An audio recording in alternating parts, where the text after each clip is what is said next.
ഇന്ന് നമുക്ക് ഒരുപാട് കഷ്ടപ്പാടൊന്നുമില്ലാതെ ഒരു 10 മിനിറ്റ് കൊണ്ട് ഉണ്ണിയപ്പം റെഡിയാക്കി എടുത്താലോ? നമ്മള് മാവ് റെഡിയാക്കി ഒരുപാട് സമയം റെസ്റ്റ് ഒന്നും ചെയ്യാനായിട്ട് വെക്കേണ്ട. അരിപ്പൊടിയോ, പച്ചരിയോ ഒന്നും ഉപയോഗിക്കാതെ സിമ്പിളായിട്ട് റെഡിയാക്കി എടുക്കാവുന്നതേ ഉള്ളൂ. നമുക്കിപ്പോ ആദ്യം തന്നെ ശർക്കരപ്പാനി ഒന്നുകൂടെ റെഡിയാക്കി എടുക്കണം. ഒരു 3 അച്ച് ഗ്രേറ്റ് ചെയ്ത ശർക്കരയിലേക്ക് 1 കപ്പ് വെള്ളവും കൂടി ചേർത്ത് നന്നായിട്ട് തിളപ്പിച്ച് നമുക്ക് ആദ്യം തന്നെ ശർക്കരപ്പാനി ഒന്നുകൂടെ റെഡിയാക്കി എടുക്കാവേ.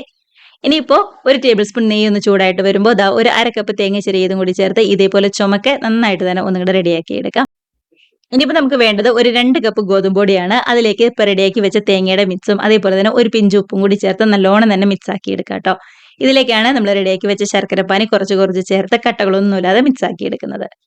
ബാക്കി ആവശ്യത്തിന് വെള്ളവും കൂടി ചേർത്ത് ഒരുപാട് അങ്ങട് കട്ടിയല്ല, നല്ല ലൂസും അല്ലാത്ത രീതിയിലുള്ള ഒരു മാവൊന്ന് റെഡിയാക്കി എടുക്കാം. ടേസ്റ്റിന് വേണ്ടി ചെറിയ ജീരകം, ഏലക്കപ്പൊടിയും കൂടി ചേർത്ത് നന്നായിട്ട് തന്നെ ഒന്നുങ്ങട് മിക്സ് ആക്കി എടുത്താലുണ്ടല്ലോ നമ്മുടെ ഉണ്ണിയപ്പത്തിന്റെ മാവ് ഇവിടെ റെഡി ആയിട്ടുണ്ട്. അപ്പൊ ഇത്രയേ ഉള്ളൂ.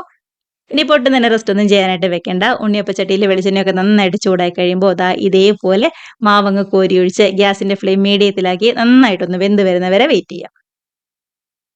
2 വശം നല്ലോണം വെന്ത് കളറൊക്കെ മാറി വരുമ്പോൾ നമുക്കിങ്ങട് കോരിയെടുത്ത് നല്ല ചൂട് ചായയുടെയൊക്കെ കൂടെ അടിപൊളിയായിട്ടിരുന്ന് കഴിക്കാവുന്നതേ ഉള്ളൂ. ഇപ്പൊ ഒരു 10 മിനിറ്റിൽ മാവ് റെഡിയാക്കി പെട്ടെന്ന് തന്നെ റെഡിയാക്കി എടുക്കാൻ പറ്റാവുന്ന നമ്മുടെ ഉണ്ണിയപ്പമാണ്. എല്ലാവരും മിസ് ചെയ്യാതെ ട്രൈ ചെയ്ത് നോക്കി ഹാപ്പി ആയിട്ടിരുന്ന് കഴിക്കുക. കമന്റ്സ് ഒക്കെ മറക്കാതെ അറിയിക്കണേ.